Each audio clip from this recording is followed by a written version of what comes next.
Okay. Welcome to commercial जीनी। तो आज हम बात करेंगे वेबसाइट रीसेलिंग बिजनेस के बारे में, कैसे हम वेबसाइट्स को रीसेल कर सकते हैं, कैसे हम वेबसाइट्स को सेल कर सकते हैं एंड उसके क्या पोस्टिंग रहती है, क्या चीज़ें रहती हैं एंड हम कितना वहाँ से अर्न कर सकते हैं। उसको आज हम क्या करेंगे, समझने की कोशिश करेंगे।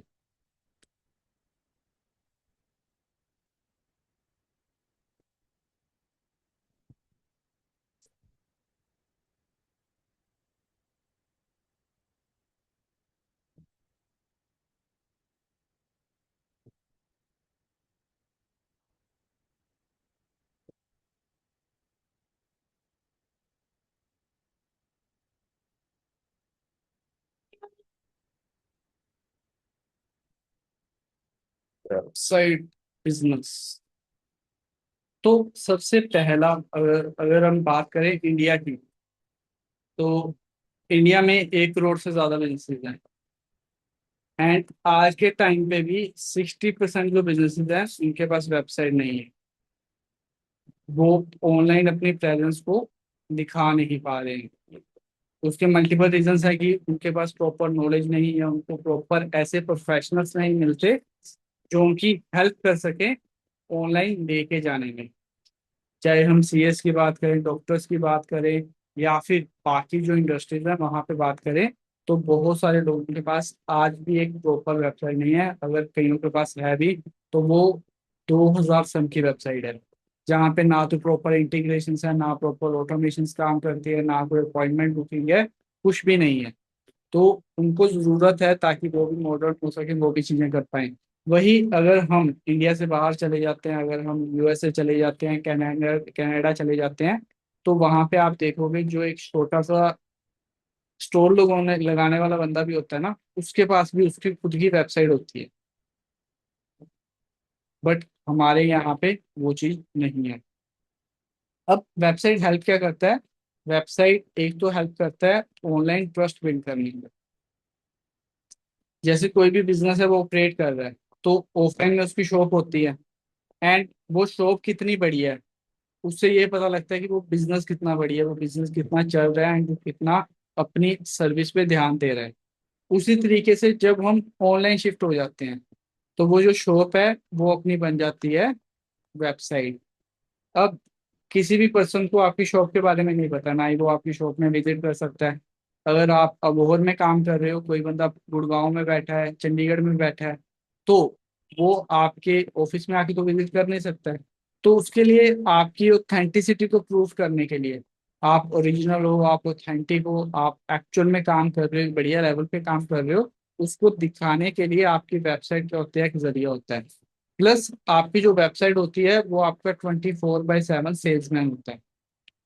अगर किसी को आपके प्रोडक्ट के बारे में इंफॉर्मेशन चाहिए, आपकी सर्विस के बारे में इंफॉर्मेशन चाहिए, उसके बारे में कोई भी डिटेल चाहिए, तो वो इजिली आपकी वेबसाइट से क्या कर सकता है, देख सकता है, ग्रैब कर सकता है।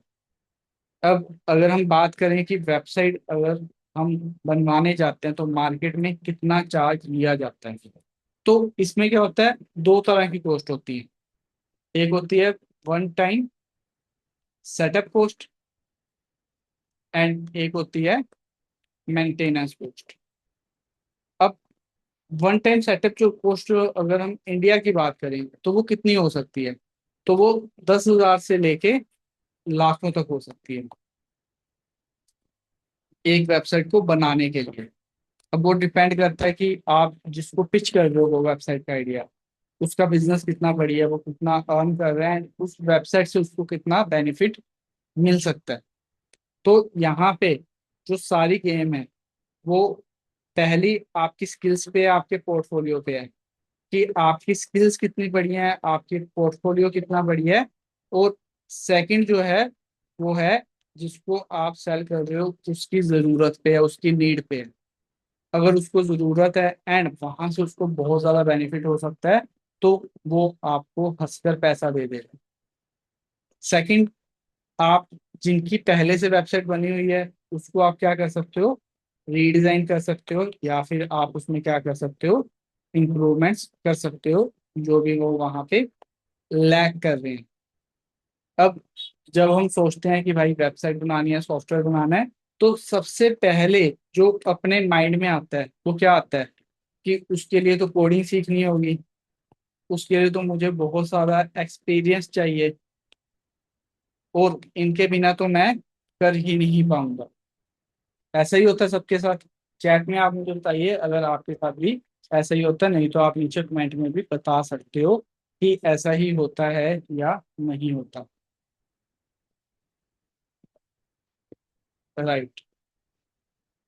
तो अभी मार्केट में अगर आप वेबसाइट की सर्विस देना चाहते हो तो आपके पास एक ऑप्शन आता है, नो कोड वेबसाइट्स। अब जैसे कि नाम से ही अपने को डिफाइन होता है कि इसमें आपको कोड लिखने की जरूरत नहीं रहती है। आपको क्या होता है, एक बना बनाया टेम्पलेट मिल जाता है, आपको एक बनी बनाई वेबसाइट मिल जाती है।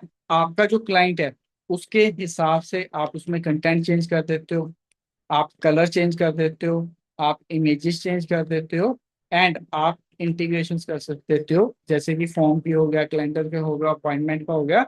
तो वो सारी आप इंटीग्रेशन करके उसको डिलीवर कर देते हो, एंड इसमें आपको कोई भी कोड नहीं लिखना पड़ता है। ये नो कोड रहता है, एंड ये ज्यादातर इसमें आप drag and drop editor use करते हो। उसके लिए आप सक्सेसफुल सीआरएम यूज कर सकते हो, जहां पे आप ड्रैग एंड ड्रॉप के थ्रू क्या है वेबसाइट को बिल्ड कर सकते हो। सेकंड जो अपने पास ऑप्शन आता है वो आता है वाइब कोडिंग का। इसमें क्या होता है, इसमें आप डिजाइन जो है वो स्क्रैच से बना सकते हो, जो कि आप एआई की मदद से बनाते हो, एंड ये वेबसाइट्स भी हैं जो आप 1 2 3 घंटे में बनाकर रेडी कर सकते हो। लेकिन अभी इनका सबसे बड़ा जो ड्रॉबैक आता है वो क्या आता है कि यहाँ पे जो कोड है वो एआई ने लिखा है। एंड कई बार क्या होता है कि अगर जब हम यहाँ पे कोई नया सेक्शन ऐड करने जाते हैं, या फिर जब हम कोई नई फंक्शनैलिटी ऐड करने जाते हैं, तो पिछली फंक्शनैलिटी ब्रेक हो जाती है, क्योंकि अपने को नहीं पता कि कोड कैसे काम कर रहा है। अगर आपको टेक्निकल नॉलेज है तो आप उसको समझ लोगे, आप उसको फिक्स कर लोगे। लेकिन अगर आप नॉन टेक्निकल हो तो वहां पे आपको फिक्स करना मुश्किल हो जाता है। तो इसलिए जब आपको क्लाइंट को सर्विस देनी है, अगर आपको खुद के लिए बनाना है तो आप वाइप कोडिंग यूज कर सकते हो, क्योंकि वहां पे अगर नुकसान होगा तो आपका होगा। लेकिन अगर आपको क्लाइंट को सर्विस देनी है तो वहां पे वाइब कोडिंग जो है आपको बिना टेक्निकल नॉलेज के ज्यादा यूज नहीं करनी है। अगर आपका बैकग्राउंड टेक्निकल है, अगर आप कोडर हो, तो आप वाइब कोडिंग यूज करके वेबसाइट्स बना सकते हो, उसमें कोई इशू नहीं है, क्योंकि वो आपका काम इजी करेगा। लेकिन अगर आपको कोडिंग की नॉलेज नहीं है तो वाइब कोडिंग से आपको थोड़ा सा दूर रहना है इनिशियल फेज में। जैसे जैसे आपका काम बढ़ेगा आप कोडर को हायर कर सकते हो, नहीं तो खुद थोड़ी बहुत कोडिंग सीख सकते हो। लेकिन स्टार्टिंग में आपके लिए जो बेस्ट है वो है ड्रैग एंड ड्रॉप बिल्डर्स। अब अगर हम वेबसाइट के चार्जेस की बात करें तो आप स्टार्टिंग में 10 15 20 30 हज़ार रुपये चार्ज कर सकते हो। जैसे जैसे आपका एक्सपीरियंस बढ़ेगा वैसे वैसे आप क्या है प्राइस को अप लेके जा सकते हो। अब जब आप वेबसाइट बनाओगे आपके पास मेन 2 से 3 तरह की कॉस्ट रहेगी। सबसे पहले आपको डोमेन चाहिए होगा, और डोमेन आप जब भी परचेज करोगे ये ईयरली परचेज होगा, इसकी पेमेंट मंथली नहीं होगी। एंड अगर आप डॉट इन वाला ले रहे हो तो ये आपको 1,000 रुपये साल का पड़ेगा। एंड वही अगर आप डॉट कॉम ले रहे हो तो आपको वो 1500 1600 रुपये जो है वो साल का पड़ जाएगा। तो इसकी ईयरली पेमेंट होगी, एंड ये पेमेंट कौन करेगा, ये पेमेंट आपका क्लाइंट करेगा जो आपसे वेबसाइट बनवा रहा है। तो आप उससे पेमेंट लेके उसके डोमेन पे जाके आप ले सकते हो। और डोमेन आपको बाय कहाँ से करना है, डोमेन आपको बाय करना है GoDaddy से, नेम चीप होस्टिंगर।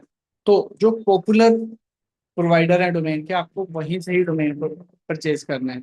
सस्ते के चक्कर में किसी भी थर्ड पार्टी से नहीं ले लेना है, क्योंकि आपको नहीं पता अगर 4 महीने बाद या 1 साल बाद वो अपना काम ही बंद करके बैठ जाए तो आप फिर कहाँ से रिन्यू करोगे और कहाँ से अपने डोमेन को क्लेम करोगे। तो इसलिए आपको हमेशा जो आपके रेपुटेटेड पर्सन है, जो रेपुटेटेड कंपनीज है, वहीं से ही डोमेन को परचेज करना है। सेकंड आता है होस्टिंग। अब अगर आप चाहो तो आप वीपीएस होस्टिंग अलग से ले सकते हो, जो कि 500 से 1,000 रुपये महीने से स्टार्ट हो सकती है। और अगर आप ड्रैग एंड ड्रॉप कर रहे हो, अगर आप सीआरएम यूज कर रहे हो, तो आप सक्सेसफेल या फिर जो भी आप hosting drag and drop builder use कर रहे हो उसकी सब्सक्रिप्शन ले सकते हो। एंड ज्यादातर अगर हम एवरेज बात करें तो आप किसी भी प्लेटफॉर्म पे जा रहे हो, आप शॉपिफाई पे जा रहे हो, आप किसी भी और प्लेटफॉर्म पे जा रहे हो, सक्सेसफेल पे जा रहे हो, तो उसका जो एवरेज कॉस्ट है वो आपको 2,000 रुपये महीना रहता है। तो ये जो 2,000 रुपये महीना है, ये होस्टिंग का खर्चा है, ये ड्रैग एंड ड्रॉप बिल्डर का खर्चा है, जहाँ पे आपकी वेबसाइट चल रही है, जहाँ पे आपके क्लाइंट की वेबसाइट चल रही है। ऑन टॉप ऑफ दैट आप अपनी क्या लोगे, मेंटेनेंस लोगे और अपना वन टाइम सेटअप लोगे। अब मेंटेनेंस में आपको क्या करना होता है, मेंटेनेंस में आपको मेक श्योर करना होता है कि उस वेबसाइट का जो रनिंग टाइम है, मतलब वो वेबसाइट जो है वो इंटरनेट पे लाइव रहनी चाहिए, उसमें कोई इशू नहीं आना चाहिए जो भी आपने उसको बना के दिया है। तो इसका आप मेंटेनेंस ले सकते हो। एवरेज अगर हम इंडिया की बात करें तो इंडिया में मेंटेनेंस जो है वो 15,000 से लेके 25,000 रुपये साल की चलती है एट मिनिमम। तो अगर कोई मिनिमम है तो इतना तो मेंटेनेंस में लोग चार्ज करते ही करते हैं साल का। एंड इन केस अगर बहुत ही कोई स्टार्टिंग फ्रीलांसर है तो वो कई बार 4-5 हजार रुपये या 10,000 रुपये भी साल का चार्ज कर लेता है। लेकिन वो अपने को अवॉइड करना है इतना कम चार्ज करना। अपने को मिनिमम 15 से 25 हजार रुपये जो है वो साल का चार्ज करना ही करना है। अब वेबसाइट बनाने के लिए हमारा अलग से ट्यूटोरियल है, आप उसको देख सकते हो कि आप ड्रैग एंड ड्रॉप वेबसाइट कैसे बना सकते हो। अब इसको अपन थोड़ी सी कैलकुलेशन समझ लेते हैं कि इसका बेनिफिट क्या है अगर आप वेबसाइट रीसेलिंग बिजनेस करते हो। तो सबसे पहला जो आपको बेनिफिट है, क्योंकि ये रीअकरिंग रहता है एंड इसमें आपको अपसेल्स के अपॉर्चुनिटीज बहुत मिलती है। अब इसको अगर अपन एक नॉर्मल एग्जांपल से समझें तो आप सब लोग सिम यूज करते होंगे। अब उसका रिचार्ज हम मंथली कराते हैं या एक बार सिम ले लिया उसके बाद कभी जरूरत ही नहीं है रिचार्ज करवाने की, मंथली कराते हैं। तो कंपनी को आपको एक 100 रुपए की सिम बेचने के लिए, 200-300 की सिम बेचने के लिए कई बार 3,000 रुपये, 5,000 रुपये, कई बार ज्यादा भी स्पेंड करना पड़ जाता है। लेकिन वो कंपनी क्यों स्पेंड करती है, क्योंकि आपकी लाइफ टाइम वैल्यू को देख के। इसको मार्केटिंग में क्या कहते हैं, LTV, लाइफ टाइम वैल्यू। तो यहां से वो डिटरमाइन करते हैं कि एक कस्टमर को एक्वायर करने के लिए वो कितना स्पेंड कर सकते हैं। तो उसको मार्केटिंग में क्या कहते हैं, Coca, cost of customer acquisition. अब 300 रुपए की सिम बेचने के लिए हो सकता है कि वो 600 रुपया खर्चा कर दें, क्योंकि उनको पता है जब अगले महीने आप रिचार्ज करवाओगे तो वो पैसा क्या हो जाएगा, रिकवर हो जाएगा। एंड इसी तरीके से अगर अपन और लोकल एग्जांपल लें तो हम किसकी एग्जांपल ले सकते हैं, डेयरी फार्म की। अब फॉर एग्जांपल एक डेयरी फार्म है जो 200 लीटर दूध जो है वो डेली का क्या कर रहा है, प्रोड्यूस कर रहा है। यहाँ से अपने को ये भी पता लगेगा कि ऑनलाइन और ऑफलाइन में डिफरेंस क्या होता है बिजनेस में, एंड ऑनलाइन क्यों आज के टाइम में ज्यादा ट्रेंड कर रहा है, क्यों बेटर है। अब 200 लीटर अगर वो प्रोड्यूस कर रहे हैं एंड अगर एक पर्सन 2 लीटर दूध डेली का ले रहा है तो उसको कितने पर्सन चाहिए डेली के, तो उसको कितने पर्सन चाहिए, 100 पर्सन चाहिए डेली के, जो उससे मिल्क लेके जाएं ताकि वो अपना 200 लीटर मिल्क जो है वो बेच पाए। एंड जो मिल्क है वो भी क्या है, रीअकरिंग आइटम है। बंदा हर दिन लेता है, हर एक महीने लेता है एंड हर एक महीने उसकी क्या करता है, पेमेंट करता है। तो अगर उसके पास 100 पर्सन है तो क्या अगले साल भी वो 100 पर्सन आएंगे, जरूरी नहीं है। तो उसमें से क्या होगा, 10 पर्सन क्या है उसको छोड़ के चले जाएंगे। हो सकता है वो अपना शहर चेंज कर लें किसी जॉब के कारण, या हो सकता है वो किसी और से लेने लग जाएं। अब ये जो 10 पर्सन उसका लेना बंद कर रहे हैं, इसको मार्केटिंग लैंग्वेज में कहते हैं चर्न रेट। अब जब भी आप ऑनलाइन काम कर रहे हो, जब भी आप रिकरिंग में काम कर रहे हो तो आपके पास एक चर्न रेट होता है। तो अगर यहाँ पे 10 पर्सन जा रहे हैं तो इसका चर्न रेट कितना हो गया, 10% हो गया। मतलब इसको 100 कस्टमर को मेंटेन करने के लिए हर एक साल कितने नए कस्टमर चाहिए, 10 नए कस्टमर चाहिए। और 10 नए कस्टमर लाना क्या मुश्किल है, नहीं मुश्किल है। और अगर वो 10 नए कस्टमर भी लेके आ रहा है तो वो अपना जो है सारा दूध जो है वो बेच पाएगा। तो बिजनेस तो बड़ी है, तो हम ऑफलाइन बिजनेस क्यों नहीं करते हैं। उसका रीजन। अब 200 लीटर दूध पैदा करने के लिए या प्रोड्यूस करने के लिए उसको कितने पशु चाहिए, कितनी बफेलोज चाहिए? अब अगर एक बफेलो 10 लीटर दूध दे रही है तो उसको कितनी चाहिए? 20 बफेलोज चाहिए 200 लीटर प्रोड्यूस करने के लिए। आज के टाइम में अगर आप एक भी लेने जाते हो तो वो 70-80 हज़ार रुपए की मिलती है। तो अगर 20 चाहिए और 80 हज़ार की एक है तो आपको कितने इन्वेस्टमेंट करना पड़ेगा बुफेलोस में? 16 लाख रुपए। अब 16 लाख रुपए तो आपका इन्वेस्टमेंट हो गया। अब उनको रखोगे कहाँ पे? उसके लिए आपको एक जगह चाहिए। तो सपोज आपने जगह रेंट पे ले ली और जगह भी आपको ज्यादा चाहिए होगी, कम से कम 1500-2000 स्क्वायर फीट जगह चाहिए होगा। अगर आप रेंट पे लोगे तो आपको 20-30 हज़ार रुपये किराया देना पड़ेगा, रेंट देना पड़ेगा। और अगर आप कहते हो कि मैं खुद की ले लेता हूँ तो वहां पे भी आपको कितनी इन्वेस्टमेंट करनी पड़ेगी? कम से कम 15 से 20 लाख रुपए। अब जगह पे तो कोई रहेगा नहीं तो उसके ऊपर आपको क्या करना पड़ेगा? कंस्ट्रक्शन करनी पड़ेगी। तो आपने 5 लाख रुपए एक मिनिमल कंस्ट्रक्शन के लगा लिए तो टोटल आपकी इन्वेस्टमेंट कितनी हो गई? 36 लाख रुपए। तो 36 लाख रुपए आपकी क्या हो गई? इनिशियल इन्वेस्टमेंट हो गई। अब अगर पशु हैं तो उनको आपको चारा भी देना पड़ेगा, उनको मेंटेन भी करना पड़ेगा, वहां पे पानी की व्यवस्था भी करनी पड़ेगी, सब कुछ करना पड़ेगा। एंड अगर आप 200 लीटर दूध बेच रहे हो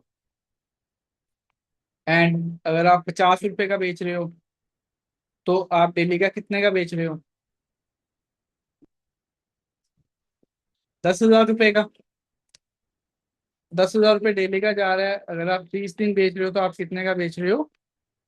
3 लाख रुपए का जो है वो आप सेल कर रहे हो। ये आपका क्या है? ये आपका रिवेन्यू है। अब इसमें आप खाद का खर्चा निकालोगे, अगर कोई बीमार हो जाता है पशु उसका खर्चा निकालोगे, तो वो सारे आप एक्सपेंसेस जो है निकाल दोगे। एंड लेट से आपका 50% एक्सपेंस आ गया, आपका 1.5 लाख रुपया जो है वो खर्चा आ गया। तो अभी आपके पास कितना प्रॉफिट बचा है? 1.5 लाख रुपए प्रॉफिट बचा है, लेकिन उसके लिए आपकी इन्वेस्टमेंट कितनी हुई है? 36 लाख। तो यहाँ पे तो कोई प्रॉब्लम नहीं है, आपने कहा कि मैं इन्वेस्टमेंट भी कर सकता हूँ। अब उस पर्सन के माइंड में आया है कि अभी मैं 200 की जगह 400 लीटर दूध बेचूंगा। अब मैं 200 की जगह 400 लीटर दूध बेचूंगा तो उसके लिए उसको क्या करना पड़ेगा? उसको दोबारा से 20-25 लाख रुपए और इन्वेस्ट करने पड़ेंगे। तो जितना वो स्केल करेगा उतना ज्यादा उसको इन्वेस्ट करना पड़ेगा, उतनी ज्यादा उसको क्या करना पड़ेगा? लेबर भी हायर करनी पड़ेगी। तभी वो 1.5 लाख से 3 लाख, 3 लाख से 6 लाख रुपए महीने तक जा पाएगा। लेकिन अगर आप ऑनलाइन बिजनेस करते हो तो वहां पे क्या हो जाता है?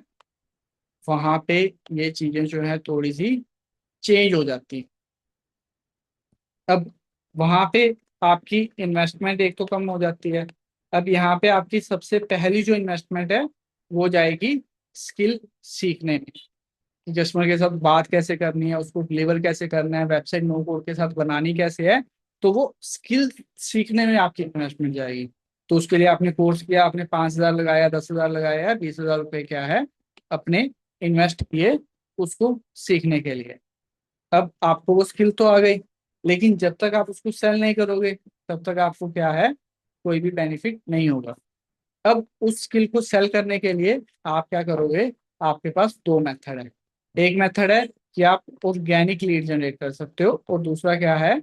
आप पेड लीड्स लेके आ सकते हो, फेसबुक एड की मदद से या फिर गूगल एड की मदद से। अब ऑर्गेनिक में क्या है? आपका सोशल मीडिया आ गया। अब अगर आप इसको यूट्यूब पे देख रहे हो तो आपका क्या है? ये ऑर्गेनिक चैनल है, यहाँ पे मैंने आपको पैसे नहीं दिए हैं लाने के लिए। तो अगर आप इसको देखोगे, अगर आप मुझसे सीखते हो तो वहां पे क्या हो गया? मेरा ऑर्गेनिक एसोसिएशन हो गया। अब उसी तरीके से आप अपने बिजनेस के बारे में कि आप कैसे हेल्प कर रहे हो तो आप उसके बारे में इंफॉर्मेशन डालोगे एंड आप उसको क्या करोगे? सेल करोगे। अब वहां पे कोई गारंटी नहीं है कि आपकी वीडियो को 10 हजार बंदे देखेंगे, 10 बंदे देखेंगे या 10 लाख बंदे देखेंगे, तो उसकी आपको कोई गारंटी नहीं है। तो ये जो ऑर्गेनिक का प्रोसेस रहता है वो स्लो रहता है, लेकिन ये लॉन्ग टर्म रहता है। आपकी जो आज एसेट्स बन रही है वो लॉन्ग टर्म तक आपको क्या देंगी, रिटर्न देंगी। हो सकता है कि कोई ये वीडियो आज देख रहा हो सकता है कोई ये वीडियो 5 साल बाद देख रहा हो, एंड हो सकता है कि 50 साल बाद भी कोई ना कोई इस वीडियो को देख रहा हो। तो ये लॉन्ग टर्म तक आपको क्या देगा, ROI देता रहेगा। लेकिन पेड में क्या है, आपने अगर आज पैसा लगाया, आज उस प्लेटफॉर्म ने आपको रीच दी है, लोगों को लेके आया है, लेकिन जैसे ही आप पैसा लगाना बंद करोगे, वैसे ही आपकी जो रीच आनी है वो बंद हो जाएगी। तो अपने को क्या करना है, अपने को ऑर्गेनिक भी काम करना है और पेड पे भी काम करना है, दोनों पे एक साथ काम करना है। अब ऑर्गेनिक में आप क्या कर सकते हो, आप रील्स डाल सकते हो, कोलैबोरेशंस कर सकते हो, बाकी इन्फ्लुएंसर्स के साथ कर सकते हो। अब अगर हम पेड की बात करें, तो पेड में अगर आप फेसबुक ऐड चला रहे हो, तो सबसे पहले आपको क्या करना है, अपना मैथ करना है।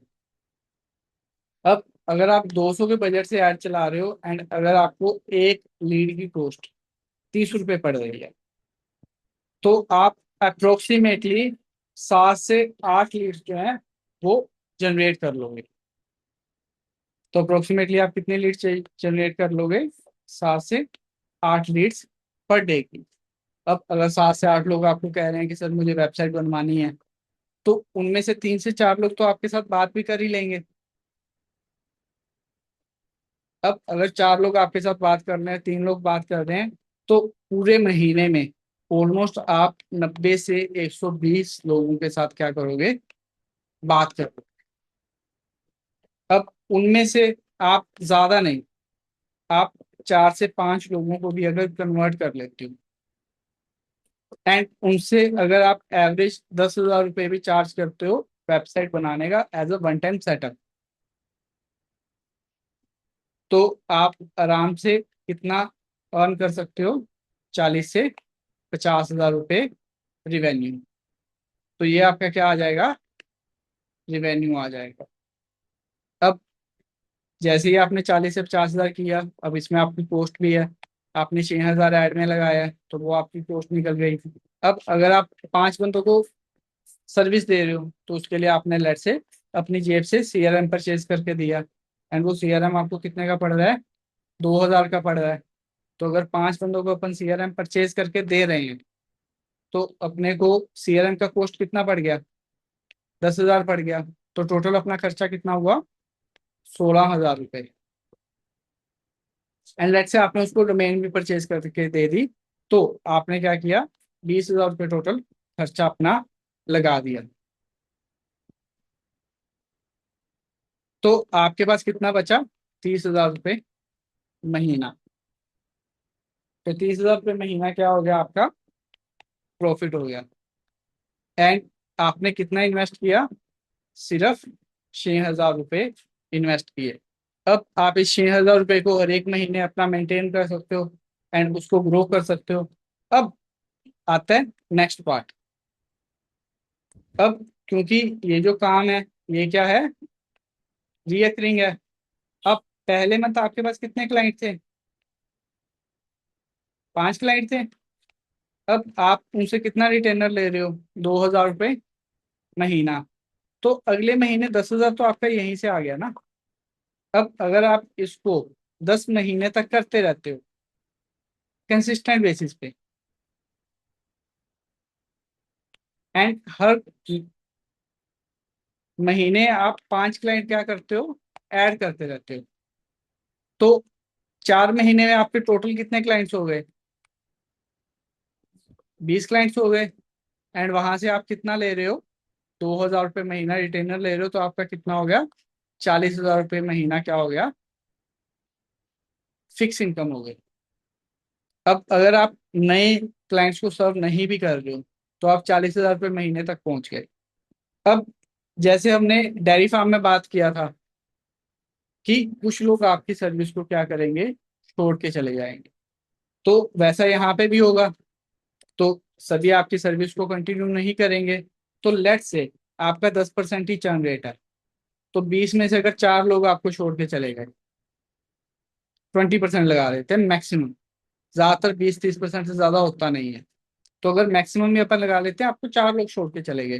तो अब आपको 40,000 मेंटेन करने के लिए आपको कितने लोग चाहिए? सिर्फ 4 लोग ही चाहिए साल। तो अगर आप 4 नए कस्टमर को लेते रहोगे तो आप 30 से 40 हजार रुपये महीने को क्या कर पाओगे? मेंटेन कर पाओगे।